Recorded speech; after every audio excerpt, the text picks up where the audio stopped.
На этих кадрах последние 2 минуты жизни 13-летнего подростка. Это видео с его шлема. Вот он заправляет квадроцикл. В этот момент транспортное средство без госномеров привлекает внимание автоинспекторов. Несовершеннолетний водитель пытается скрыться от них. Начинается погоня. Все это происходит на оживленной трассе. Видно, как подросток столкнулся с мотоциклом на выезде из АЗС. Через несколько секунд во второй раз уже на большой дороге.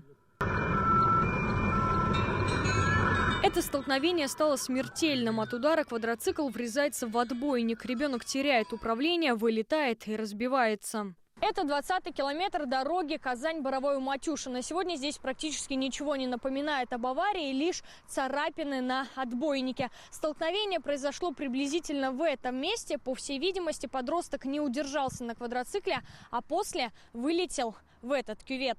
Как мы сегодня выяснили, мальчик с семьей жил в поселке Боровое-Матюшино. Местные жители неоднократно видели его и других подростков за рулем квадроциклов. Они заправлялись на ближайшей АЗС. От поселка до нее порядка 10 километров. Очевидцы говорят, обычно добирались до заправки по лесу. Этот парнишка, который разбился, и здесь бывал. Катались мальчишки, и здесь целая группа, и на байках. Все вопросы к родителям, кто позволяет себе купить детей, отпустить. Что мотоцикл покупали, что мопеды покупали, что квадроциклы.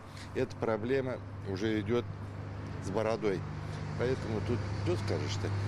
Родители должны думать об этом. Насколько они, по-вашему, опасны для других автомобилистов? Вообще опасно. Видео моментально разлетелось по социальным сетям и взбудоражило общественность. Люди разделились на два лагеря. Кто-то винит в произошедшем исключительно родителей подростка. Другие считают, что сотрудникам ГАИ не стоило устраивать погони с несовершеннолетним. Ребенок не осознавал всю серьезность ситуации и, скорее всего, был напуган. Мы должны понимать, что дети – это дети. И мы должны быть к ним более чуткими, чем к взрослым. Мы должны быть к ним более внимательными. Мы должны понимать, что часто ребенок не вполне осознает, что он делает. Сотрудники ГИБДД, которые устроили эту роковую погоню, без которой, возможно, ребенок остался бы жив. Для чего было доводить до последнего? В МВД России пояснили ситуацию. Как сообщает Ирина Волк, подросток не отреагировал на неоднократные требования сотрудников полиции. Столкнулся с мотоциклом и все равно продолжил движение. Подросток был в мотошлеме. Визуально определить его возраст сотрудники ГАИ не могли. Юристы отмечают, по закону 13-летний ребенок не имел права управлять квадроциклом, тем более ехать по общей дороге. Сотрудник ГИБДД действовал, в общем-то, по определенному даже не плану, а то, что он обязан делать. Он видит квадроцикл без номера, какое-то техническое какое-то средство без номера. Он обязан его остановить, проверить документы, потому что квадроцикл может быть в угоне. Вот.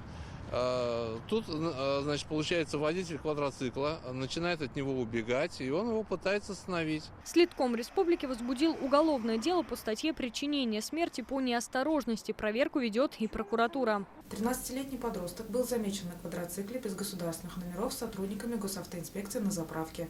Пытаясь скрыться от сотрудников полиции, несовершеннолетний нарушал правила дорожного движения и не справился с управлением. В результате подросток получил травмы, несовместимые с жизнью.